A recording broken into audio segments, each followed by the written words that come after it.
Assalamualaikum warahmatullahi wabarakatuh. Hari ini kita akan belajar tentang pendidikan Pancasila dan kewarganegaraan kelas 10. Pada bab 2 tentang ketentuan Undang-Undang Dasar Negara Republik Indonesia tahun 1945 dalam kehidupan berbangsa dan bernegara. Coba kalian perhatikan, ada orang yang ingin berkunjung ke Indonesia. Pada gambar di atas, mereka rencananya mau jalan-jalan ke Indonesia. Mungkin tujuannya untuk berwisata. Nah, kalau mereka sampai di Indonesia, apakah mereka otomatis menjadi warga negara Indonesia atau bukan warga negara? Jadi, ada dua konsep yang perlu menjadi perhatian dalam kajian ini, yaitu warga negara dan kewarganegaraan. Berbicara tentang warga negara, pikiran kita biasanya akan langsung tertuju pada negara, karena kata warga bisa diartikan sebagai anggota.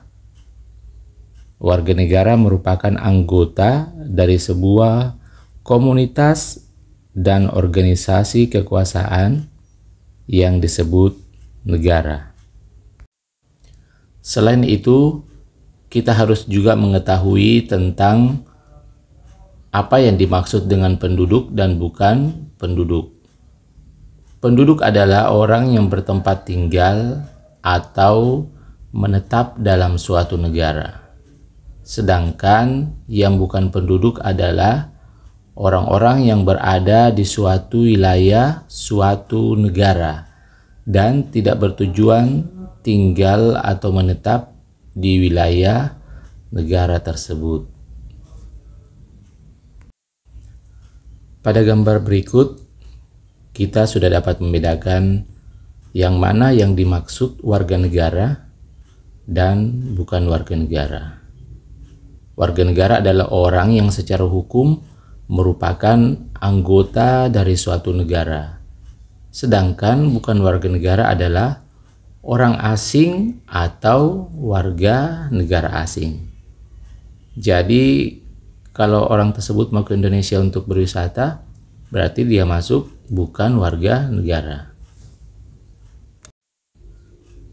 Dari pengertian tadi, mungkin kita ada yang bertanya, apa yang menjadi asas penentuan status kewarganegaraan seseorang?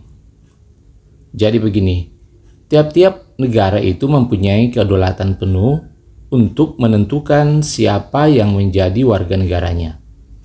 Tidak ada suatu negara yang berhak mengatur kewarganegaraan orang lain. Suatu negara tidak bisa begitu saja menentukan status kewarganegaraan seseorang di negara lain.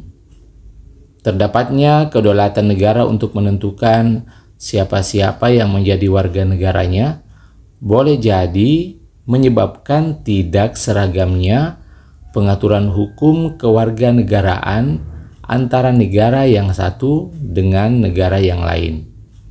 Konsekuensinya apa?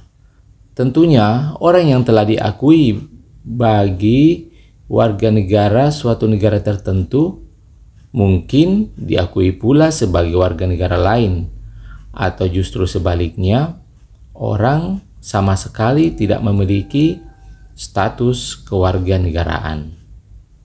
Nah, secara umum dalam menentukan status kewarganegaraan seseorang dikenal ada dua asas umum yang dapat digunakan, yaitu ius soli dan ius sanguinis.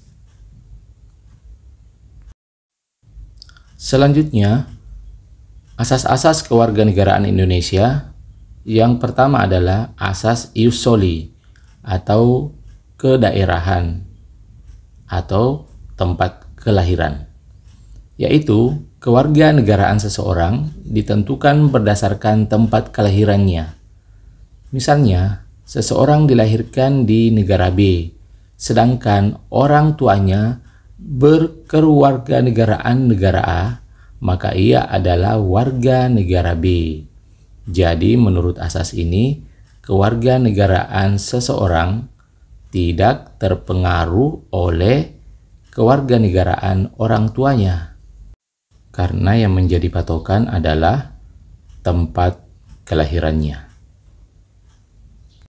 Kemudian asas selanjutnya adalah asas ius sanguinis atau asas keturunan, yaitu kewarganegaraan seseorang ditentukan berdasarkan pada keturunan orang yang bersangkutan.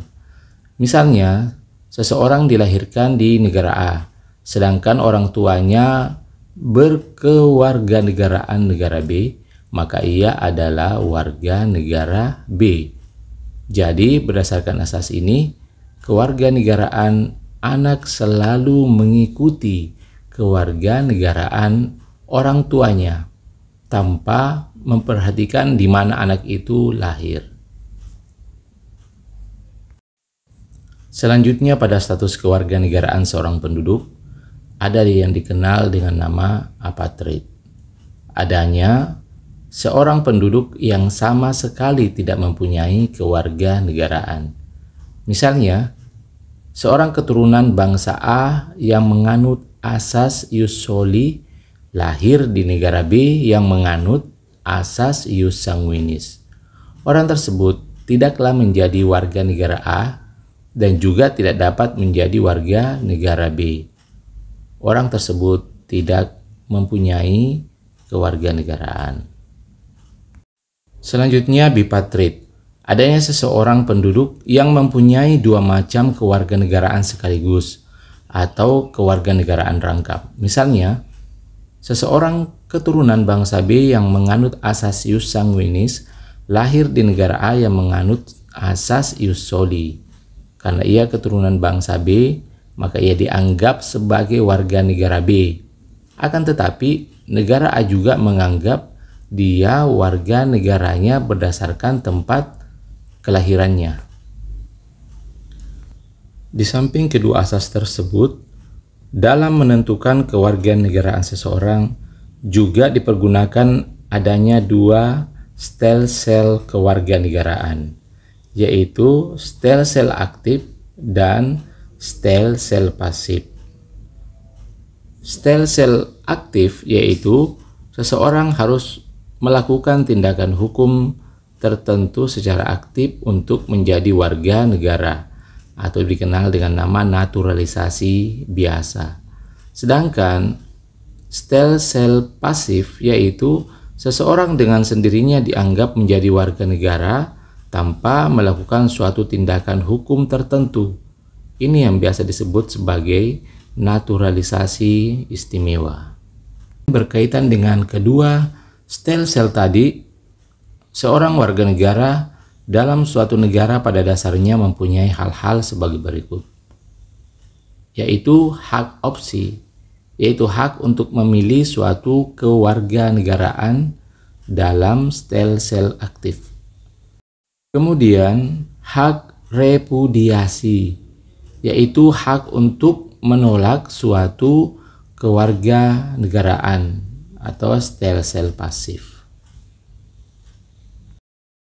Berdasarkan ketentuan Undang-Undang Nomor 12 Tahun 2006, cara memperoleh status kewarganegaraan disebabkan karena yang pertama, permohonan pewarganegaraan atau naturalisasi. Kepada orang asing yang sungguh-sungguh ingin menjadi warga negara Indonesia, diberi kesempatan untuk melaksanakan keinginannya itu dengan mengajukan permohonan pewarganegaraan berdasarkan pasal 9 Undang-Undang Nomor 12 Tahun 2006. Permohonan pewarganegaraan dapat diajukan oleh pemohon jika memenuhi persyaratan sebagai berikut. Berusia 18 tahun atau sudah kawin.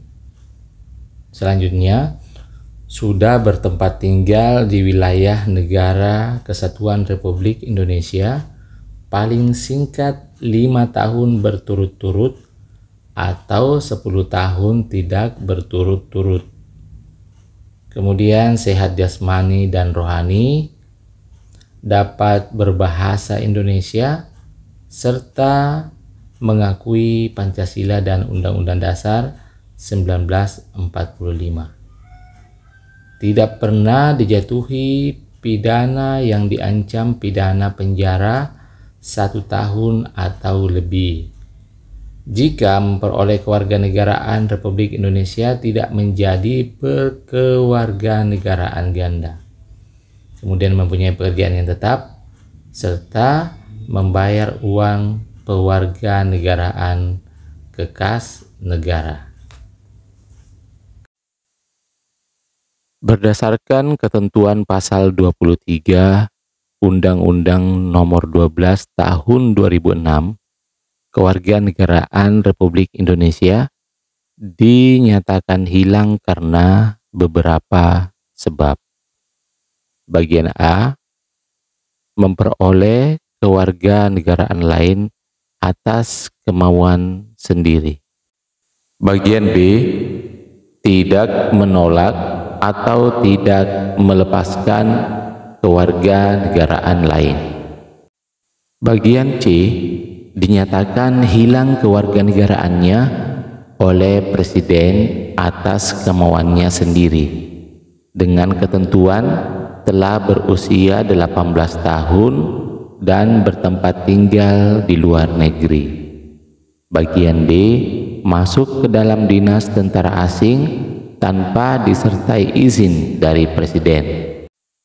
Bagian E, masuk dalam dinas negara asing atas kemauan sendiri, yang mana dalam dinas tersebut di Indonesia hanya dapat dijabat oleh warga negara Indonesia.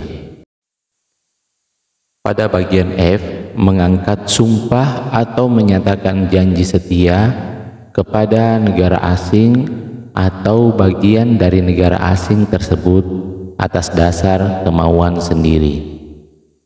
Bagian G, turut serta dalam pemilihan sesuatu atau bersifat ketatanegaraan untuk suatu negara asing meskipun tidak diwajibkan keikutsertaannya. Bagian H, mempunyai paspor atau surat yang bersifat paspor dari negara asing atau surat yang dapat diartikan sebagai tanda kewarganegaraan yang masih berlaku dari negara lain atas namanya. Kemudian bagian I, bertempat tinggal di luar wilayah negara Republik Indonesia selama 5 tahun terus-menerus, bukan dalam rangka dinas negara, tanpa alasan yang sah dan dengan sengaja tidak menyatakan keinginannya untuk tetap menjadi warga negara Indonesia sebelum jangka waktu 5 tahun tersebut berakhir, dan setiap 5 tahun berikutnya yang bersangkutan tetap tidak mengajukan pernyataan ingin menjadi warga negara Indonesia kepada perwakilan Indonesia, meskipun telah diberi pemberitahuan secara tertulis. Demikianlah beberapa hal yang kita sudah pelajari tentang warga negara dan kewarganegaraan. Semoga apa yang telah kita pelajari tadi dapat bermanfaat untuk kita semua. Terima kasih, tetap semangat belajar.